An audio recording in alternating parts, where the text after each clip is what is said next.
Locomotive. Les locaux motivent les locaux. C'est vous qui avez la parole.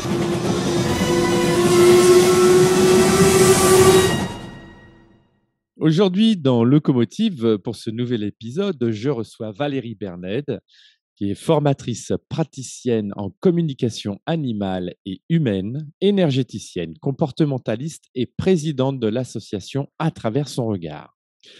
On peut dire que tu as appris à lire l'humain sous toutes ses formes et qu'il n'a plus de secret pour toi. Attention, tu n'es pas Madame Irma et ta boule de cristal à toi, c'est bien l'humain. Ce sera à travers ton regard ou pas. Valérie, bonjour. Bonjour Seb. Merci pour cette intro. Eh bien, écoute, de rien Valérie. Ma toute première question pour toi, ce serait comment tu as abordé, toi, la vie quand tu étais enfant? C'était compliqué quand j'étais enfant, parce que j'étais hyper timide et hyper sensible et j'avais vraiment, peu de personnes autour de moi, pour ne pas dire pas du tout, avec lesquelles, je pouvais partager en fait, tout ce que je ressentais et tout ce que je vivais qui était un petit peu bizarre, on va dire. D'accord, et en fait, ça se manifestait comment tout ce que tu pouvais ressentir ou vivre? C'était quoi? C'était des rêves ou c'était, des choses qui t'arrivaient plutôt dans la journée? Est-ce qu'il y avait des contextes, propices en fait? Oui, alors, oui, il y avait pas mal de rêves prémonitoires, et puis en fait j'assistais à des phénomènes, on va dire, un peu paranormaux, donc pas des trucs très cool. D'accord, tu as des exemples Hem, peut-être, de choses, dont tu te souviens, qui t'ont marqué? oui, oui, oui, oui, bah, ce qui m'a vraiment marquée, en fait, je devais avoir, 7 ans ou quelque chose comme ça. J'étais dans ma chambre et en fait, j'ai vu mon grand-père D'accord. et j'ai appris, que le lendemain, en fait, il était décédé. Donc j'ai eu très Ah peur, ouais. évidemment. Eh oui, oui, oui. Voilà, et puis, ouais, en fait, j'ai vécu plein de phénomènes un peu comme ça, un peu bizarres, de sensations de présence, de bruit, enfin, qui n'avaient pas lieu d'être. Un exemple, j'entendais des locomotives alors que j'étais dans un endroit où il y avait pas de train ni de locomotive, D'accord. de pas, enfin voilà, plein de trucs pas cool, vraiment pas cool. Est-ce que tu avais des Et amis ou des personnes dans ta famille qui étaient peut-être sensibles à ça, avec lesquelles tu aurais pu, en discuter par exemple ou, tu non, vraiment pas, les rares fois où j'ai un petit peu expliqué ce qui se passait, on m'a dit que c'était dans mon imagination ou que j'avais fait un cauchemar et parce que j'avais peur, hein, donc ouais, et on me dit: «Mais non, non, non, mais ça va aller». Donc non, non, je l'ai pas entendu. Je et l'ai pas ces entendu. épisodes-là, en fait, comment ça s'est passé? Ça a été en je veux dire en progressant, tu en as eu de plus en plus ou ça s'est estompé avec l'âge? Comment ça s'est passé pour toi? Alors c'était un peu, on va dire cyclique en fait, j'avais des périodes où c'était très, très dense. Alors ça correspondait quand même souvent à des périodes où j'étais moi pas bien, des problèmes à l'école, très stressée, peur pour d'autres choses, donc c'était, alors je l'analyse comme ça maintenant, mais bah, avant, j'avais pas du Ouais, tout bah, envie de oui. ça. Après, à force d'avoir, vraiment des gros coups de frayeur, en fait, j'avais complètement fermé, donc ça s'arrêtait, j'étais tranquille pendant un bon moment et puis après ça revenait et ça m'a fait ça de manière récurrente, toute mon adolescence, et même à l'âge adulte, en fait, où, à un moment ça s'amplifiait, quoi. Et quand D'accord. j'avais, la télé qui s'allume toute seule, la radio qui s'allume toute seule, des trucs qui tombent, des enfin Ouais. et j'ai vraiment cru à un moment que je devenais complètement folle, hein. Ouais, c'est marrant parce que tous ces trucs-là, ça me fait Complètement folle. penser un petit peu, tu sais, au film Poltergeist où il y a, Ouais, c'est une ça. espèce de choses comme ça qui, Et en c'est pas cool. Non, c'est ouais. pas cool. On va Donc aborder ton parcours, professionnel maintenant, si tu veux bien. oui. Hem, Comment tu es arrivé justement à ce que tu fais aujourd'hui? Voilà, si tu peux nous raconter un petit peu, voilà, ton parcours, Mmh. d'où tu viens, quelles ont été tes expériences avant d'être comportementaliste, on va dire? D'accord. Oui, oui, bien sûr. Bah, en fait, déjà toute gamine, j'étais une grande amoureuse des animaux et Mmh. j'étais particulièrement attirée par les chevaux. Donc j'ai commencé à prendre des cours d'équitation, je sais pas, je devais avoir 10 ans ou quelque chose comme ça et en fait, je voulais devenir monitrice d'équitation. Ce qui n'a pas pu se faire parce que, bah, ma famille n'était pas OK avec ça et puis, bah, c'était eux qui payaient le monitorat Ah oui. Mais en donc fait, qu'est-ce voilà. qu'ils te disaient, eux, quand ils disent: «Ouais, OK, on n'est pas d'accord avec ça», mais Au-delà de ça, est-ce qu'ils avaient des arguments vraiment pour Bah, te. leurs arguments, c'était que, le cheval, l'équitation, c'était bien en passion, Ouais, mais que c'était pas une bonne idée d'en faire mon métier parce que j'allais pas gagner ma vie, j'allais passer mes journées dans le crottin et cetera. Enfin voilà, c'était les arguments, phares, on va dire. Et puis en fait, il y avait aussi une espèce de tradition familiale parce que je suis issue d'une famille qui travaillait dans l'audiovisuel et d'accord. donc la tradition voulait que les générations suivantes, soient là pour, prendre la relève, en fait, hein. Donc Ouais, c'était vraiment pas voilà, c'était comme ça. il fallait transmettre en fait. Oui, c'était Ouais, ça, une d'accord. espèce de ouais, ouais. Donc donc j'ai travaillé dans l'audiovisuel. OK. Tu as occupé quel type de poste dans l'audiovisuel? Parce que c'est assez vaste, il y a plein, plein, plein, Oui, plein de. oui, oui, oui, c'est vaste. Bah, en fait, j'ai commencé en tant que stagiaire, hein, j'ai appris sur le terrain et après, j'ai travaillé aussi bien à la régie, en régie générale qu'à l'assistanat mise en scène, d'accord. D'accord, Et j'ai fait des films, travaillé sur films, des séries et des clips aussi. Voilà. J'ai fait ça d'accord. pendant 7 ans. OK, donc plutôt cinéma que télé, c'est ça, si je comprends bien? Non, non, j'avais fait plus de séries quand même D'accord, que de films. d'accord, et tu as des anecdotes où tu as travaillé avec des gens, peut-être, je sais pas moi, des gens connus, pour des séries télé connues, dont on se souviendrait? Alors j'ai travaillé pas mal de fois avec, Johnny Hallyday sur une série qui s'appelle David Lansky. Après j'ai Ah oui, travaillé aussi sur certains de ses clips, Mirador et Diego. Après oui, j'ai rencontré des personnes comme, Martin Lalotte, Francis Perrin, Jacques Weber.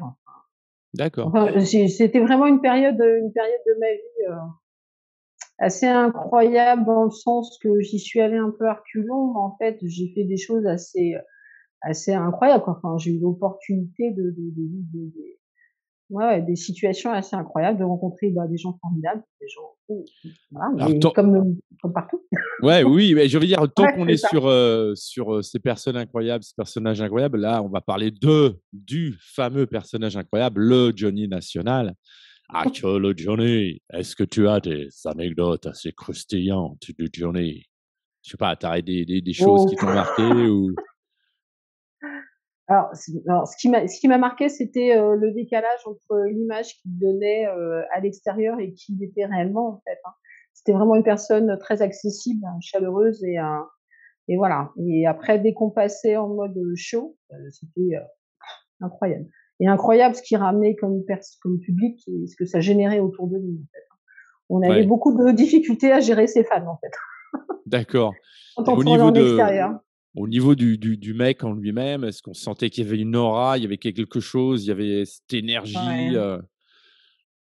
Ouais, ouais, charismatique, ouais, Ouais, d'accord. effectivement. Ouais, ouais, Et quelque chose. toi, en tant que, je sais pas, assistante ou ce que tu faisais avec lui, comment il te considérait lui, par exemple?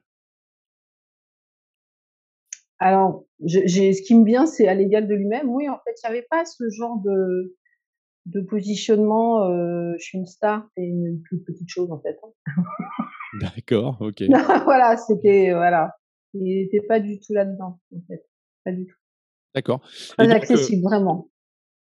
OK, bah, écoute, merci pour cette anecdote, ah, que croustillante. Heu, et ensuite, comment ton parcours, donc tu quittes ce milieu, c'est ça? Oui, oui. Et quel a été le déclic? Qu'est-ce qui t'a fait, arrêter tout ça? Parce que moi, je sais pas, mais moi, si j'avais été à ta place, je pense que j'y serais encore, quoi.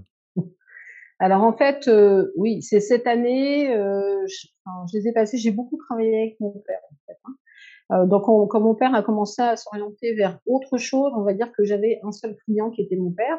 Donc bah, quand il D'accord, a un peu changé d'orientation, bah, moi je me suis trouvée un peu le bec dans l'eau, on va dire, hein. Voilà. Donc bah, je suis passée, oui, des stars et cetera, à me retrouver à faire des petits boulots pour manger, hein, ouais, voilà. ouais, Donc ouais, j'ai fait plein de petits jobs, travailler dans la restauration, dans la vente, des trucs comme ça et puis, j'ai aussi travaillé dans l'immobilier, j'ai travaillé la nuit aussi dans les discothèques, hein, voilà, c'était d'accord. vraiment, bah, il fallait manger Ouais, il fallait bouffer. et puis bah, oui, c'est ça, c'est ça, c'est ça. Et ensuite, j'ai débarqué dans les arts graphiques, on va vraiment dire ça, hein, parce que je me suis retrouvée un peu, lancée dans un atelier de photogravure et j'ai appris aussi les métiers des arts graphiques sur le tas. Et donc là, j'ai eu tout un parcours commercial, technico-commercial, Mmh. Et j'ai jusqu'à envie de dire, arriver. excuse-moi de Ouais, te couper, mais non, non, mais je t'en heu, prie. j'ai envie de dire et les animaux là-dedans? Est-ce que ça a toujours été, dans ton champ de vision? Tu as continué malgré tout, peut-être à aller, monter, dans un centre d'équitation ou tu Alors avais j'avais des complètement années. arrêté? Alors j'ai eu des périodes où j'ai complètement arrêté parce que, bah, au niveau temps, c'était Ouais, pas possible. Au niveau financier, ça ne l'était pas non plus. Mais par contre, ça ne m'a jamais, jamais, jamais quittée. Après, j'avais des animaux dans ma vie, voilà, chien, chat, mais les mmh, chevaux restaient là. C'est c'est ce genre de passion qui ne te quitte jamais. ouais. Donc dès que j'en avais l'occasion, bah, je retournais vers les chevaux.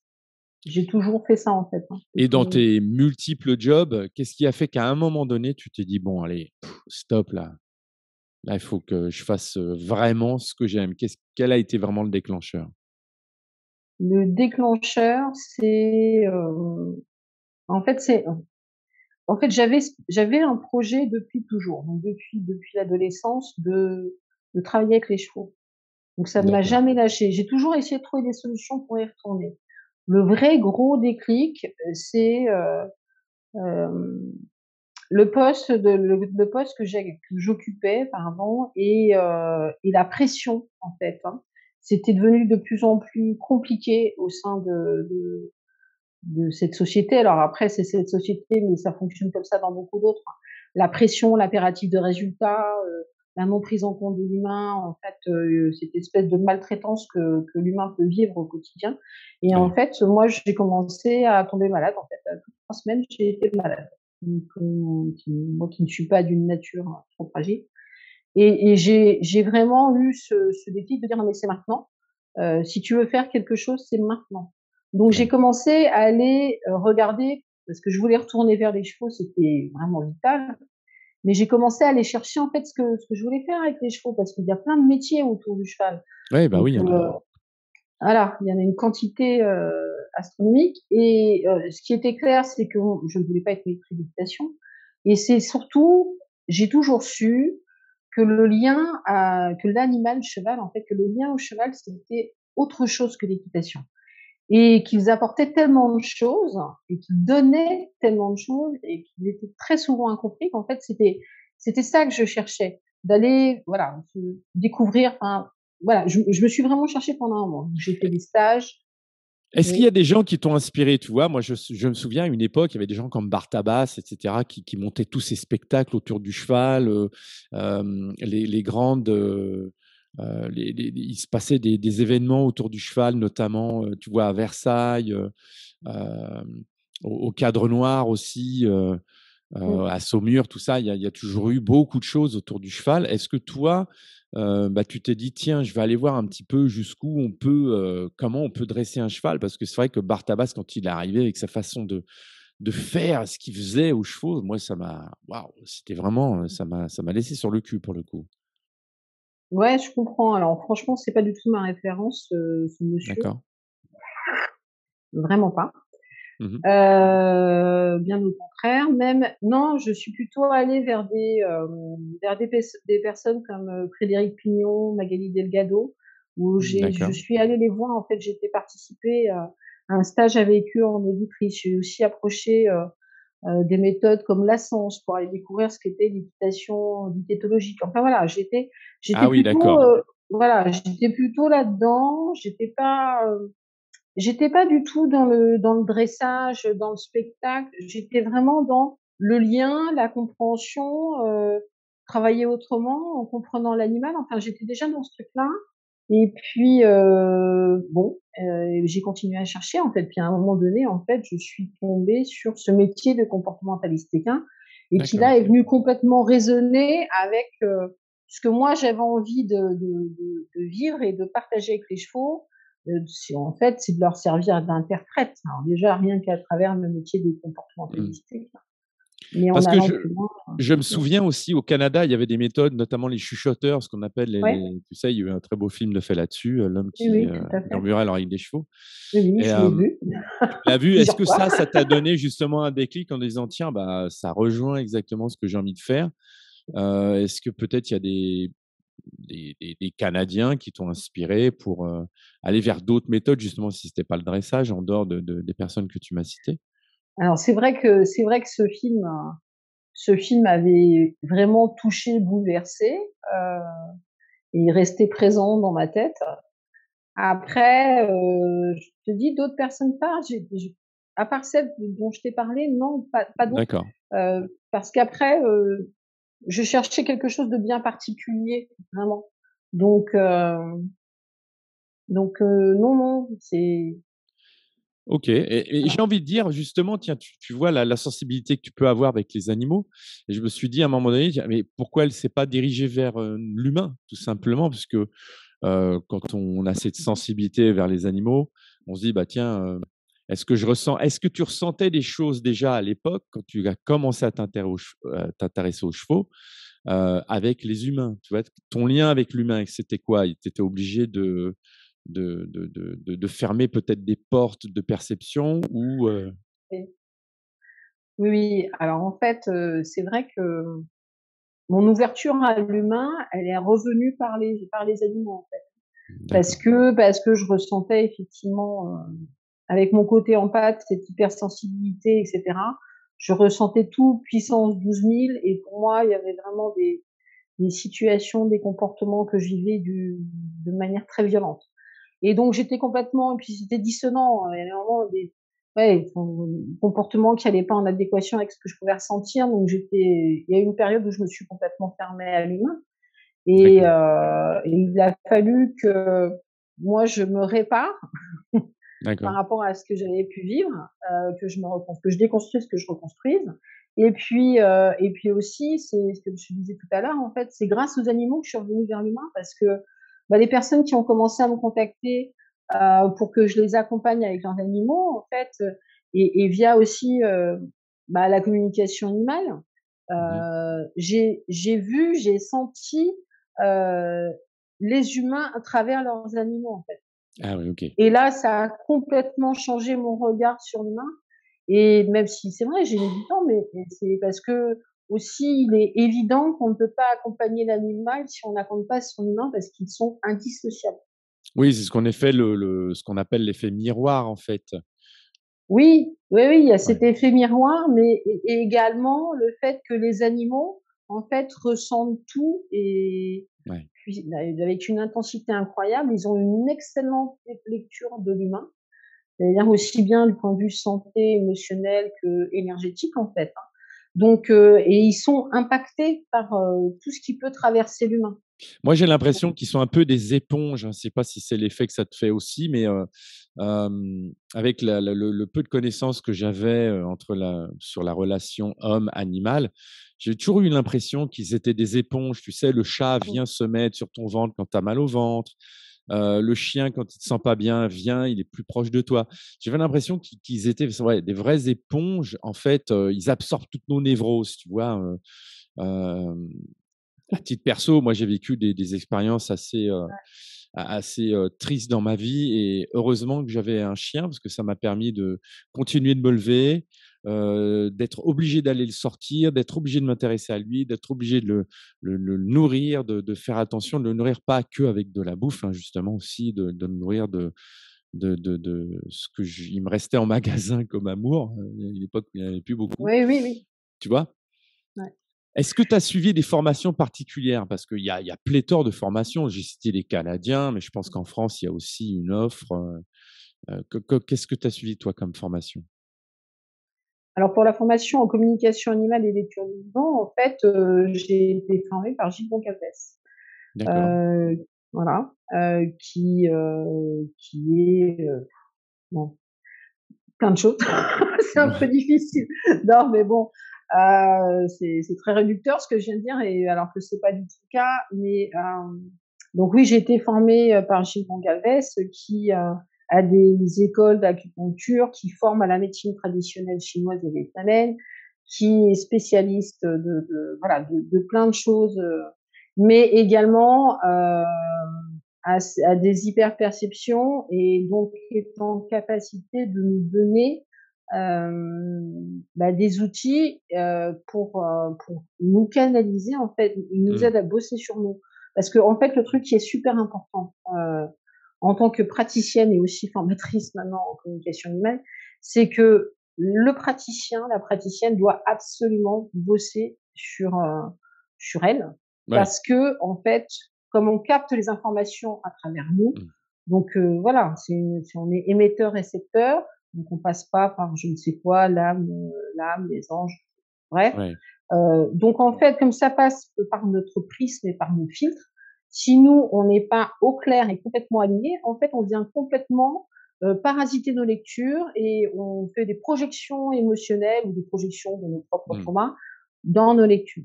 Oui, c'est Donc un voilà. petit peu comme, tous ces gens qui s'improvisent psychologues, psychanalystes, coachs en bien-être et qui finalement ont, pour la plupart, moi je sais que c'est des profils qui reviennent souvent, ce sont des gens qui ont fait des burn-out et ils te Mmh. disent qu'ils sont spécialistes de l'humain et quand tu analyses un petit peu, ça fait 2 ans qu'il s'intéresse à l'humain, le mec il a 50 piges, ça veut dire que, jusqu'à l'âge de 50 ans, le gars, l'humain, il en avait rien à fiche et puis, du coup, il a fait un burn-out, il se dit spécialiste de l'humain. Et moi, j'ai envie de lui dire, ouais, tu es spécialiste du burn-out, quoi. Non, mais Oui, oui, non, mais tu as raison, tu as tu raison. vois, c'est comme tous les mecs qui disent, ah oui, vous êtes en couple, la relation est toxique, faut quitter madame, tu vois. Et Mmh. lui, dans sa vie perso, il a rien réglé avec madame, justement, quoi.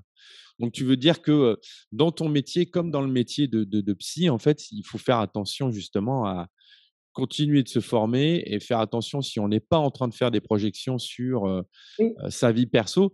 Alors, c'est quoi le garde-fou? À quel moment on se dit: «Ouh là, là, je suis en train d'analyser la situation avec mes filtres à moi et mes peurs et mes doutes» et cetera? Comment ça Bah, en fait, le garde-fou, c'est de bosser sur soi tout le temps, en fait. d'accord et comment tu fais ça? Parce que c'est facile à dire: «OK, je bosse sur moi», mais Oui, oui, oui, bah, après c'est donc c'est vrai que je me suis formée à la communication animale, mais je me suis formée aussi au qigong médical, au traitement énergétique. Donc en fait, il y a toute une quantité d'outils, en fait, pour apprendre à s'aligner, se centrer, aller regarder, où sont nos stress et cetera, d'accord, plus mes hyperperceptions où en fait, moi, j'ai des warnings chez moi. C'est un peu d'accord, bizarre de l'expliquer comme ça, mais j'ai des warnings c'est chez moi qui s'allument quand il y a des choses qui vont pas et j'ai des infos. Je sais que je dois aller bosser sur ça et ça. J'ai aussi d'autres petits, signaux d'alarme, on va dire, que je sais que quand j'ai des thématiques un peu récurrentes dans mes accompagnements, c'est clairement quelque chose que je dois aller bosser chez moi aussi. Donc en fait, à d'accord. chaque fois, voilà. Donc Ouais, après rentrer dans le détail de ce que je fais pour bosser sur moi, oui. ça un petit peu long, Non, mais je comprends. En fait, mais ce sont des métiers avec lesquels on a ou dans lesquels on n'a jamais fini de travailler sur soi finalement, ouais, puisqu'on est, oui, tout à fait. sans arrêt confronté ou renvoyé à des choses qui peuvent encore aller, nous dire: «Eh tiens là, tu pas fini de bosser ce truc-là». C'est à peu Oui, près ça, si je peux oui, résumer? oui, ah oui, oui, D'accord. c'est ça, c'est Ouais. complètement ça et puis en plus, au-delà de ma lecture, il y a aussi, la manière d'accompagner, l'humain parce que parfois, j'ai des informations qui sont franchement difficiles à transmettre et donc Mmh. c'est pareil quoi. C'est l'objectif, c'est que ce soit, entendable, entendu, compris et puis, ben, une communication animale, c'est là aussi pour apporter des réponses et des solutions. Pas juste dire: «Bon, bah, il y a ça, ça et puis, bah, salut, débrouille-toi». Donc D'accord. c'est, vraiment un accompagnement aussi bien de l'humain que de l'animal et oui, donc et puis même aussi quand je suis dans mes accompagnements uniquement, avec l'humain, c'est pareil en fait, ça me demande de beaucoup travailler sur moi et puis, souvent on me pose la question de: «Mais ça va, tu es pas trop fatigué?» Quand Ouais. j'accompagne, non mais je comprends en fait, hein et en fait j'explique que, bah, quand j'accompagne, je me débarrasse pas, je me vide pas mon énergie, hein. Quand je fais Ouais. des lectures ou, quand je fais des traitements énergétiques, je ne me vide pas de mon énergie. Par contre, oui, ce qui va être fatigant, c'est que comme je ressens physiquement l'état émotionnel et physique, aussi bien de l'humain que de l'animal, Ouais. par moment, si je peux me permettre l'expression, je prends cher. Ouais, ça Mais t'impacte directement. Bah, ouais, ouais, bien sûr. oui, voilà. Mais par Mmh. contre, une fois que la séance, elle est terminée, c'est terminé. J'ai fermé, c'est fini, quoi. Ouais. Voilà. Alors justement, tu as abordé le côté humain, animal et tout ça, ça a donné ton envie de créer cet asso. Est-ce que Oui, tu peux nous en dire un petit peu plus sur justement l'association à travers son oui, regard? oui. Avec plaisir, oui. Oui, oui, j'ai eu envie de créer cette association, pour que justement, pour faire découvrir toutes ces médecines alternatives. Parce qu'on est beaucoup, moi je me suis toujours sentie, très bloquée par la médecine, humaine classique et également par la Mmh. médecine vétérinaire, voilà et de toute façon, Tu veux dire et l'allopathie de façon générale, c'est ça? oui, c'est ça. D'accord. En fait, je j'ai toujours été, enfin, j'ai toujours eu un blocage vis-à-vis de la médecine classique, on va Mmh. dire et c'est vrai que les médecines naturelles ou d'autres approches et d'autres techniques et c'est surtout, voilà, de faire découvrir, aux gens qu'il y a d'autres façons de prendre soin de soi, de prendre soin de son animal, de regagner en autonomie et voilà, en fait, c'est cette association, c'est vraiment comme un peu, une malle au trésor où, moi je mets en lien et les gens vont venir découvrir d'autres personnes, des praticiens, des praticiennes, quelle que soit la spécialité, mais qui m'inspirent, en fait et puis chacun va pouvoir venir prendre ce qu'il a besoin de prendre, en fait. C'est vraiment Ouais. ça. D'accord, c'est un peu comme un couteau suisse. Ouais, c'est ça. D'accord. Un couteau Ouais. suisse qui est resté en France. On peut dire Ouais, ça. c'est ça, Alors, tout à fait. ces dernières années, moi, j'ai l'impression qu'il y a vraiment de plus en plus de personnes qui s'improvisent, tu sais, coach en ceci, coach en cela. Je fais de la lecture du vivant, je fais du décodage avec votre animal. On voit des cartes fleurir un petit peu partout, que ce soit chez les toiletteurs, chez les vétos. Mmh. Euh, Est-ce que tu as un mot à dire là-dessus? Comment on peut faire le tri justement dans toute cette offre? Parce que il y a pléthore aujourd'hui. Oui. C'est-à-dire, si moi j'ai Hem, un animal qui va pas bien, est-ce qu'il y a des choses, auxquelles je dois faire attention, quand je contacte des personnes qui vont, faire une com animale avec mon chien, par exemple? Tu aurais un conseil alors à donner, voilà. oui, bah, le conseil, c'est j'en ai plusieurs, oui, c'est bon, d'abord le bouche à oreille, effectivement. En fait, D'accord. pardon, c'est, c'est prendre en compte les résultats, en fait, Ouais. du praticien, enfin, voilà En fait, c'est du et coup, on se fait une première consultation et puis ça va être, après la première consultation, c'est comme ça qu'on se fait l'idée de s'il est vraiment il tient la route le gars ou la nana ou si c'est des bah, charrues, oui, quoi. en fait, le meilleur moyen déjà, c'est de ne donner aucune info. Ah d'accord, OK. Enfin voilà, c'est par exemple, si je te déroule un peu comment se passe Ouais. une de mes séances, je demande alors c'est vrai que je travaille beaucoup à distance, mais je Mmh. travaille aussi en présentiel. Même pour une séance en présentiel, en fait, je demande la photo de l'animal. En fait, je demande la photo, le nom de l'animal et son âge et c'est tout D'accord et et en toi, fait, tu vas te brancher dessus tout de suite, c'est ça? oui, c'est ça. Et donc après, je déroule les questions de comment il se sent sur son lieu de vie. Puis après, suivant ce que j'ai comme information, bah, je continue à creuser. Mmh. Sa nourriture, sa santé, avec un bilan vraiment santé complet. En fait, tu fais Euh, une anamnèse complète oui, de l'animal, d'accord, OK. c'est ça. Et puis bon, voilà, et je vais regarder les relations avec les congénères, avec les humains en général, avec leurs humains, et Oui. puis s'il y a des traumas dans le passé ou des choses comme ça. Et donc déjà, en fait, si le conseil que je peux donner, c'est ça. C'est si vous demandez une communication à quelqu'un, déjà, bah, passez par le bouche à oreille, hein, avec des gens qui ont Ouais. déjà expérimenté et qui ont eu de vrais résultats et pas juste une info. Ton chien aime manger un gâteau ou ton cheval aime manger de l'herbe parce que ça, Ouais. bon voilà. Hein, c'est vrai que tu rigoles, mais en même temps, on m'a raconté des trucs comme ça, hein. Oui, Ah on oui, m'a dit que d'accord. mon cheval aimait manger de l'herbe. Ah, c'est chouette ça. Oui, c'est super et puis c'est pertinent comme information. Ouais, oui, c'est vrai, c'est le jour où il aimera manger des pavés, là, il faudra se poser des questions, mais ouais.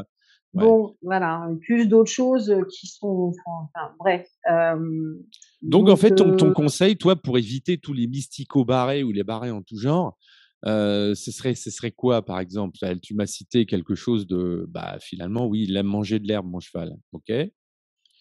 Mais après, moi, je sais, j'ai entendu dire, il y a des gens qui se connectent, à des anges, qui se connectent, à l'âme, de ci ou de ça, et moi, je sais pas, ça m'est déjà arrivé, donc c'est pour ça que je te demande et Oui, c'est là oui, les oui, oui. Oui, oui. Bah, enfin, je ne suis pas du tout d'accord avec ça. d'accord, ouais, OK. Voilà.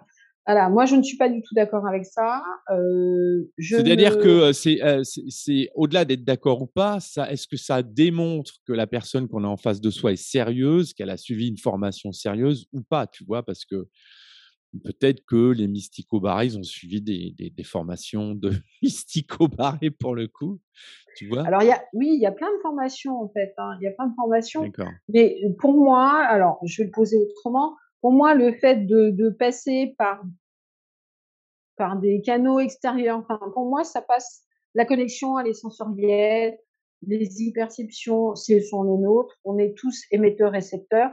Il y a pas à passer par quelque chose d'extérieur à nous-mêmes pour aller, d'accord. se communiquer avec les animaux ou communiquer avec les humains. En fait, c'est comme si, tu vois, pour te parler à toi, je vais aller demander à un archange, je sais pas qui, «Tiens, est-ce que je peux aller communiquer avec Sébastien?» Ouais, d'accord, un peu ce qu'on faisait quand on était ado, qu'on avait peur d'aller draguer les nanas, on allait demander à leurs copines, tu pourrais dire à ta copine que Ouais, voilà, si on peut ouais, OK, on peut le présenter comme ça. ouais, Enfin, non, non, et en fait, je trouve que, hem, c'est un côté un peu fantasmagorique qui peut attirer les gens, mais ça renvoie aussi un côté un peu inaccessible, genre, il faut être en capacité de se connecter à l'âme, en plus, en sachant que pour les animaux, c'est une âme groupe par espèce, voilà, et d'accord, puis ce qui nous intéresse, en fait, c'est de parler à l'incarnation, enfin de parler, d'être en communication avec, l'incarnation, donc avec l'animal qui est là, et non, en fait, on est tous, voilà, émetteurs-récepteurs, en fait, et ça vient plutôt parasiter, ramener d'autres choses, d'autres énergies, enfin, voilà, moi ça a plutôt tendance à me faire un peu peur, en fait, d'accord, et comment tu j'ai beau gères un travailler dans l'invisible, je suis cartésienne. ouais, bah, oui, ouais, bien sûr, et comment tu gères cet effet miroir aussi qu'on a avec les animaux alors, concrètement pour toi, ça se passe comment? Alors concrètement, c'est vrai que c'est que quand je vais regarder la relation avec l'humain, heu, D'accord. très rapidement, en fait, au cours de la séance, quand je commence à partager les informations, il arrive très fréquemment qu'on me dise: «J'ai l'impression que vous êtes en train de parler de moi». Alors que Comme je par suis hasard. vraiment, ouais, c'est ça, alors que je Ouais, suis vraiment en train de parler de l'animal, hein, de partager les informations que j'ai ouais, captées de l'animal. Et donc après, quand je vais regarder le lien, oui, alors on va creuser cet effet, et puis, en fait, je suis, par rapport à cet effet miroir, je suis convaincue que les animaux qui sont dans nos vies ne sont pas là par hasard, ne se ouais. choisit pas par hasard, parce qu'il y a justement, comme on est dans cette lecture tout le temps les uns des autres plus ou moins consciente, en fait, on est attiré spontanément par quelque chose qui va nous ressembler, ou va nous faire D'accord, ressentir quelque chose, une espèce de résonance comme ça, et donc c'est vrai que très souvent on va mettre le doigt sur cette correspondance, sur ces effets miroirs pour faire évoluer la relation, et donc en faisant évoluer, l'humain, on fait évoluer son animal et on développe plein de choses comme ça. moi, je sais que j'ai eu une expérience qui était pas super top avec des chevaux notamment, j'avais des copains qui avaient des chevaux, il y avait un pur sang arabe, il y avait un selle française et puis il y avait un selle anglais, je crois, un selle anglaise, je crois, et donc c'était une jument et moi j'étais sur cette jument et à chaque fois, elle a essayé de me foutre en l'air. À chaque fois, c'était même à la limite dangereux parce qu'elle se rapprochait comme ça de l'autre cheval et moi j'avais mes jambes, tu vois? Donc ils se touchaient flanc à flanc et personne n'a su m'expliquer. Moi, j'arrivais pas à comprendre. On m'a dit: «Ouais, non, mais c'est le cheval, il est un peu comme ça, il est un peu capricieux». Finalement, j'avais choisi ce cheval-là, c'était pas par hasard. Toi, ton regard là-dessus, ce serait quoi? Bah, après, tu as choisi ce cheval, mais c'est un cheval qui a traversé ta vie un bon espace-temps. Mais même Ouais, c'est vrai que dans ces moments-là, Tu vois, par exemple, dans des séances d'accompagnement, même en médiation, en fait, parfois, même souvent, quand on a la possibilité, on laisse l'animal venir choisir l'humain ou l'humain aller choisir l'animal avec lequel il va travailler. Et oui, c'est que ça vient révéler des choses, en fait. Donc si c'est toi qui l'as choisi, Ouais, cette jument, c'est qu'effectivement, il y avait quelque chose à venir découvrir chez toi ou lâcher. Après, d'accord. là, comme ça, en dehors du contexte, Mmh mh. sans avoir été là, c'est un peu compliqué. Mais si je peux te donner un exemple, il m'est arrivé. Bon, après, mes chevaux, tu regardes mes chevaux, en fait, ils sont comme moi, hein. Et puis, si tu regardes aussi, enfin, tous mes animaux, si tu Tu veux regardes les dire que moments de tes ma chevaux vie où, portent des lunettes alors, comme toi? oui, c'est ça, et ils ont une pince et des écouteurs Ah aussi. ouais, c'est cool. C'est les animaux modernes. Et ouais, ils sont au taquet. Et c'est vrai que, et en plus, suivant les moments de la vie où tu les rencontres, ils Ouais. sont, enfin, il y a vraiment cette correspondance qui est assez impressionnante. Et pour revenir à ce qu'on disait tout à l'heure, Mmh mh. il m'est arrivé d'avoir par le passé, en fait, des chevaux qui venaient, surréagir, enfin surréagir, pas pour eux, mais me Ouais, montrer très, très fortement et exprimer par le comportement toutes les choses que j'avais encore à bosser, en fait. d'accord, OK. Ouais, donc c'est cash, en fait? Ah oui, OK. oui, Ouais, tu choisis pas un animal par hasard. Si tu vas vers un non. cheval, énervé ou qui a envie Mmh. de te mordre ou de te Oui, virer qui de a sa l'air un selle, peu, ouais, c'est ça, c'est c'est c'est qu'à un moment ouais, donné, c'est ce que tu es toi et enfin, faut c'est ça. comprendre des choses, ouais, c'est Mmh, mmh mh. d'accord et du coup, heu, pour les séances, oui, effectivement, je pense que quand on fait une séance avec toi, il est quasi impossible de dissocier, l'animal de son maître, Mmh. si on peut appeler ça De comme son ça, de son humain, ouais. de Oui, son oui. humain. Parce que si tu vas corriger et donner tout un tas d'infos sur l'animal et que derrière, tu viens pas aussi, j'ai envie de dire corriger son humain, bah, OK, l'animal va pouvoir aller mieux et ça va pas tenir dans le temps puisqu'il faudra aussi corriger du coup, les comportements répétitifs de son humain qui vont pas bien. Et ça, c'est abordé très vite dans tes séances ou c'est quelque chose que tu Oui, fais dans un deuxième temps? je commence à l'aborder, en fait, pendant la D'accord, séance. OK. Après, c'est enfin, on parlait tout à l'heure, tu sais, de cette manière d'accompagner, de présenter, parce que parfois ça peut être douloureux d'entendre certaines choses. Donc, Oui, mais oui, c'est abordé parce que c'est indissociable. Parce qu'une fois que tu as fait le tour du lieu, de l'environnement, et cetera, de la santé, et que tu, proposes des solutions, pour faire intervenir différents praticiens, ostéopathes, et cetera, et oui, qu'après quand tu vois qu'il y a encore des problèmes que ce soit de comportement, même de pathologie, qui sont récurrents malgré la mise en place des soins adaptés, hein, mmh. bah, effectivement, à un moment donné, alors je le dis pendant la séance, mais après quand on me recontacte, je fais et là, on fait: «Ah oui, oui, enfin, tu me l'avais dit», ou «Oui, vous m'avez dit». Bah oui, c'est peut-être le moment de peut-être, oui, voilà. Mais après chacun va à son rythme, mais oui, je l'aborde tout de suite. D'accord. Et justement, après, au niveau, des soins qui sont prodigués, aux animaux que tu traites, est-ce qu'il y a des moments où, tu sens que dans le soin, là, ben, il faudrait peut-être aller voir un véto parce que Mmh, ça risque d'être compliqué? C'est quelque chose que tu dis ouvertement? oui, tout à D'accord, fait. OK. Ce soit, vétérinaire, ostéopathe, shiatsuki, dentiste, par heure. Parce que quand je fais le bilan santé, en fait, bah, effectivement, suivant ce qui ressort, je vais aller conseiller de faire intervenir telle et telle personne. Moi, je ne suis pas vétérinaire, je ne suis pas ostéo, je ne suis pas, voilà. Donc il y a ce que je D'accord. peux faire en traitement énergétique, certes, mais chacun son métier, et c'est l'alliance des compétences qui fait que Ouais. C'est ce qu'on appelle la médecine intégrative finalement, c'est c'est de ça, dire, tout à voilà, fait, ouais, tout à fait, tout à OK. fait. Hem, est-ce que tu aurais une anecdote justement sur une séance qui t'a marqué ou qui t'a, ben, secoué peut-être ou qui t'a fait rire? Je sais pas. Est-ce que tu aurais une anecdote justement à nous raconter à ce sujet? Alors oui, j'en ai une. J'en ai plein, donc je vais en choisir une. OK. Hem, Je me souviens d'une séance avec un cheval et donc là, j'étais en présentiel. Alors c'est vrai que les séances, je les fais en visio, donc il se passe des choses, mais en présentiel, c'est vrai que c'est pas pareil non plus et Disons que donc la en fait, réaction le est cheval peut-être était plus vraiment immédiate en c'est-à-dire présentiel? que, oui, enfin, la réaction est immédiate, oui, certes. Après, quand j'ai les visios où les personnes sont à côté de leurs animaux, voilà, il y a la réaction aussi. Mais c'est bon, c'est pas D'accord. pareil en présentiel, Ouais, quoi. ouais. Et donc le cheval était à côté, on était dans le pré, le cheval était à côté de moi, son humaine était en face de moi. Et en fait, j'arrivais à un moment de la communication où je devais faire passer, enfin, un énième message, mais il y avait quelque chose de très, très particulier qui concernait justement la relation où, en fait, l'information telle que je l'avais perçue, c'était du brut de décoffrage que je ne pouvais pas délivrer en l'état, en fait, on va dire.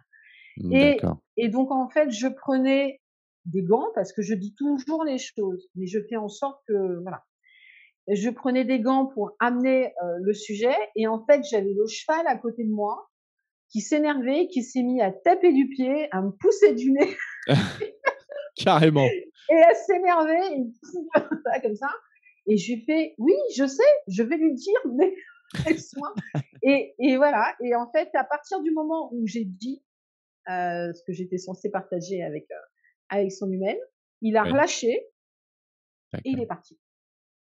OK, bon, le message était clair. Il Ouais, c'est fallait que tu ça. dises, ce qu'il avait Et envie que tu dises et puis une c'est fois qu'il ça. a été, Et ce sûr que côté de tu je m'agace, d'accord. tu vas pas assez vite, tu lui lâches pas l'info, bouge, c'était Ouais, rigolo. d'accord. Est-ce qu'il t'est arrivé de travailler aussi avec, hem, des vétérinaires holistiques, des choses comme ça? Parce que c'est que ça aussi, ça fleurit pas mal Mmh. et comment s'est fait ces rencontres, si oui? Et comment vous travaillez, ensemble? Alors effectivement, je collabore avec le DC de Bull, qui est vétérinaire holistique D'accord. et en fait, la collaboration se fait très simplement. C'est que, quand pendant une séance, je sens qu'il y a, quelque chose à creuser, une pathologie et qu'il y a un autre accompagnement à mettre en place, j'oriente vers Lucie. Mais tout comme j'oriente, en fait, je collabore aussi avec des ostéopathes, avec, on disait tout à l'heure, en fait, d'autres professionnels de la santé et du bien-être équin, enfin, au bien-être canin ou félin, en fait. Mmh. Je collabore avec tous ces professionnels parce que pour moi, c'est essentiel parce que comme on disait, on travaille ensemble. Donc D'accord, de collaborer avec, Lucie Deveuve, très simplement. d'accord. Très bien, bah, je te remercie pour cette explication. Moi, j'ai une autre question. Comment on devrait faire si on devait, voilà, choisir un animal? Hem, est-ce qu'il serait peut-être au bout du compte, est-ce qu'il serait peut-être pas d'abord nécessaire de faire peut-être un travail sur soi, avant d'aller choisir un animal qui va partager une quinzaine d'années, en tout cas pour des chiens et des chats, et puis pour des chevaux, je pense que ça peut être beaucoup plus long. Oui. Est-ce que, tu aurais un conseil à donner en disant aux gens: «Ouais, peut-être faites un travail d'abord sur vous pour peut-être dégrossir des choses», ce qui vous évitera peut-être d'avoir des animaux, qui vont vous mettre en réaction peut-être trop forte sur des sujets, que vous aviez pas eu forcément envie d'aborder avant, quoi? Sincèrement, non. Mmh. Non, non, je dirais pas ça parce que si on part de ce principe-là, déjà comme moi je considère qu'on travaille sur soi, tout au long de sa vie. Mmh. Si on doit attendre d'avoir réglé certaines problématiques, pour pouvoir, partager sa vie avec un animal, je pense qu'il y aurait pas beaucoup de monde qui partagerait, voilà. Et qu'au contraire, voilà, c'est ce qui est important, c'est ce qu'on fait, c'est ce qu'on en fait de la relation, en fait, hein, et de D'accord. l'écoute et le regard qu'on porte sur notre animal, quelle que soit son espèce, et le lien et qu'est-ce qu'on pose dans cette relation, dans ce lien. Parce que de toute façon, on le disait tout à l'heure, on se choisit mutuellement. Mmh. Donc D'accord. voilà, je ne sais Hem, pas si ça répond à ta question? oui, oui, bien sûr, ça répond complètement à ma question parce que moi, je me suis toujours posé la question, de prendre quand j'étais plus jeune, de prendre un animal ou à la SPA parce que, voilà, ou alors carrément chez un éleveur et puis, hem en réfléchissant un petit peu, je me suis dit: «Bon, les animaux dans la SPA, c'est quand même des animaux qui ont subi des chocs énormes puisqu'ils ont été abandonnés la Ouais. plupart du temps et puis on ne connaît pas forcément non plus aussi, tout le temps leur passif». C'est-à-dire qu'ils ont pu avoir des Mmh. maîtres vachement violents, Oui, ou alors des enfants qui étaient violents avec et tu te dis: «Bon, bah, je récupère un animal dont je sais pas trop grand-chose, puis finalement, c'est un animal qu'on me met dans les pattes parce que sinon, voilà, je culpabilise, sinon il va être euthanasié la semaine d'après». Et puis, moi, je sais que j'ai dans mon entourage des gens qui ont récupéré des animaux, mais en SPA, qui étaient vraiment à gros problème. oui, oui, Hem Et puis quand ça a été à mon tour de choisir, je me suis dit: «Non, je vais aller dans un élevage, je vais aller voir l'éleveur, je vais essayer de parler avec l'éleveur, voir comment il est avec ses animaux, comment il aborde, tu vois, la race, comment, il s'y prend, l'environnement des chiens, l'environnement des chiots et cetera». Et j'ai l'impression que j'ai été moins embêté, tout au long de ma vie avec des animaux que j'ai choisis comme ça chez des éleveurs. Une fois, j'ai eu un gros problème avec, justement chez un éleveur. C'était un retour, un chiot qui avait 5 mois et c'était un retour d'un autre éleveur. Donc le premier éleveur avait, vendu à un second éleveur le chiot, puis il y avait eu quelque chose qui s'était passé, je ne sais pas quoi. Donc il a rendu ce chiot à ce premier éleveur ouais. et moi, j'ai récupéré ce chiot et vraiment, ça a été difficile, quoi. Ça a été un chien difficile. J'ai mis beaucoup, beaucoup de temps. J'ai dû mettre, peut-être 3 ans, à vraiment le canaliser, à le comprendre. C'était un chien qui me faisait des dégâts tout le temps, tout le temps, tout le temps, tout le temps. Mmh. Donc voilà, toi, si tu avais un conseil, tu dirais aux gens plutôt aller en SPA ou plutôt aller voir un éleveur? Choisissez, prenez le temps ou, est-ce que tu aurais des conseils Alors là-dessus? oui, alors ce que je pourrais donner comme conseil, heu à partir du moment où on adopte un animal qui a vécu, qui sort, on va chercher un animal en refuge, en fait, Mmh. où on ne sait pas trop ce qu'il a vécu. Pour moi, l'important, c'est de bien s'entourer, C'est de bien parce s'entourer, qu'effectivement, il y a d'accord. des comme tu dis, de bien s'entourer. D'accord. C'est-à-dire que de faire appel à des professionnels qui vont pouvoir accompagner, on parle de chiens, là, il y a des comportementalistes canins, qui sont respectueux, ils travaillent en renforcement positif.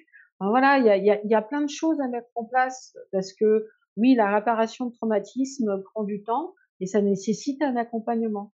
Donc oui, adopter un animal en refuge parfois, ça peut être compliqué, mais j'ai pas envie qu'il soit relégué parce que c'est compliqué, mais D'accord. oui, prendre en compte que Ouais. c'est il y a potentiellement plein de choses à faire et peut-être plus qu'avec un autre chien qui a eu, une naissance, enfin voilà, une naissance équilibrée, qui a été bien nourrie, qui a pas été maltraitée et qui du coup est dans une relation à l'humain, beaucoup plus équilibrée, qui va pas être dans des comportements d'hyperstress, donc même ça existe aussi chez les éleveurs, hein, en fait, Mmh. hein, Ouais, bien parce sûr. Ah que bah, oui. chaque individu est différent, donc Mmh. voilà. Maintenant, c'est vrai que pour, que ce soit, enfin les animaux qu'on adopte en refuge, oui, faut garder à l'esprit que potentiellement il va y avoir des choses à faire pour D'accord. l'aider en fait, pour l'aider à se réparer. Très bien. Bah, Voilà. merci pour ce conseil. Est-ce qu'il y a des races d'animaux avec lesquelles, tu as travaillé? Est-ce qu'il y a, là, on parle d'animaux, domestiques, mais on a parlé chat, chien, cheval, beaucoup, du cheval. Est-ce qu'il y a d'autres animaux avec lesquels tu as travaillé? Parce que bon, dans les animaux domestiques, il y a des serpents, il y a des oiseaux, il y a, voilà, d'autres, Alors oui, oui. Alors des oiseaux, oui, des lamas, des lapins, des d'accord. cochons d'Inde, des oies, des poules, des coqs. D'accord et la communication pour toi, elle se fait exactement de la même façon? Tu abordes le Tout à fait, l'animal, d'accord. tout à OK, fait. très bien, Quelle que soit l'espèce, quelle que soit l'espèce. très bien. Est-ce que, tu as des choses, que tu es en train de mettre en route? Est-ce que, voilà, j'ai cru comprendre que tu allais mettre en route aussi des stages, que, tu allais développer ce côté, mettre en place des stages avec faire des journées découvertes. Est-ce que tu peux nous en parler un petit peu?